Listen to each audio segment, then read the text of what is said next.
On today's show, VW gets banned from selling cars in South Korea. Mitsubishi says its corporate culture led to fuel economy manipulation, and Mercedes comes out with a cheaper version of the Metris van. All that and more coming right up on Autoline Daily.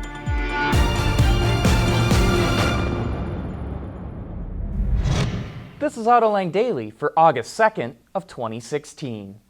Well, Volkswagen is making progress with regulators here in the U.S. in regards to its cheating diesels, but the automaker just received another setback. South Korea banned VW AG from selling 80 Volkswagen, Audi, and Bentley models in the country because it says the automaker fabricated documents related to emissions and noise level tests. It's also being fined $16 million. Like the cheating diesels here in the U.S., South Korean customers that have already purchased and registered vehicles affected by the ban can still drive around without any restrictions. VW will have a chance to regain certification for the vehicles, which normally takes about 3 months. But the Environment Ministry says it plans a thorough investigation, so it may take even longer than that. Speaking of scandals, a panel of experts hired by Mitsubishi to examine its fuel mileage testing practices found it was poor corporate culture that led to its fuel economy manipulation. The investigation says workers weren't able to push back against management demands, there was a lack of unity among the workers with management, and a reluctance to acknowledge that the mileage targets couldn't be met.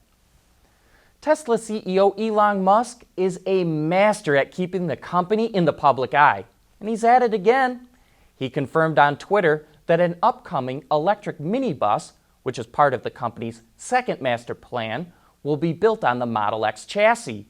Musk also says that people density potential is surprisingly high. But that shouldn't come as too much of a surprise.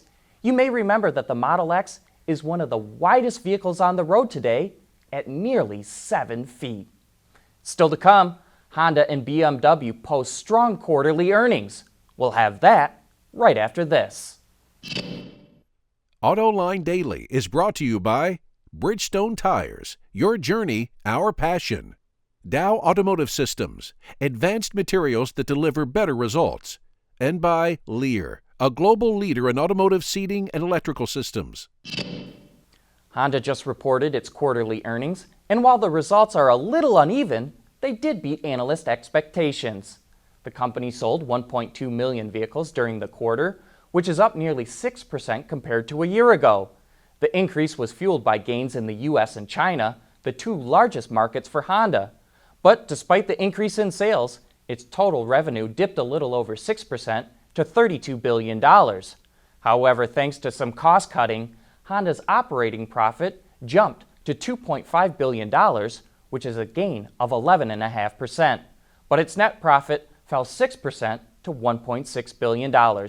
Mostly due to increases in income tax expenses. BMW also posted its quarterly earnings, and the results were strong. The company sold over 600,000 vehicles in the second quarter, including Mini and Rolls-Royce. That's an increase of 6% compared to last year, and its highest total for a quarter. That helped push the company's revenue to 25 billion euros, a 4.5% gain. The earnings before interest and taxes jumped 8% to 2.7 billion euros, and its net profit soared 11% to 1.9 billion euros. And thanks to the strong quarter, BMW says it's on track to hit all of its financial targets for 2016, which it expects to be records for the company.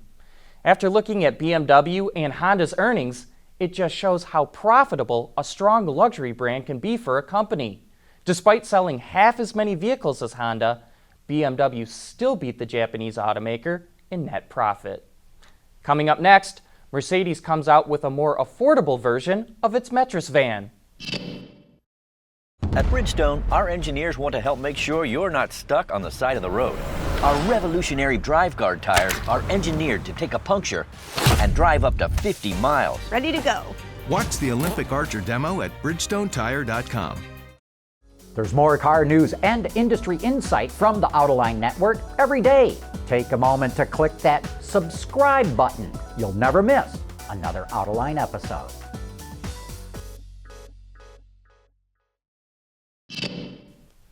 Earlier this year, Mercedes introduced a more affordable version of the Sprinter called the Worker that's about $4,000 cheaper than the base model.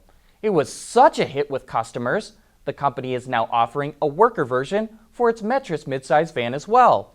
Available for both cargo and passenger models, the Metris Worker is about $3,000 cheaper than before. It's powered by the same 2-liter turbo 4-cylinder that's mated to a 7-speed automatic transmission. And even though it's less expensive, a number of driver assistance and safety features are still available. The new price puts the Metris in a more competitive position compared to a similarly equipped Ford Transit Connect or Ram ProMaster City. Look for the Metris Worker towards the end of the year.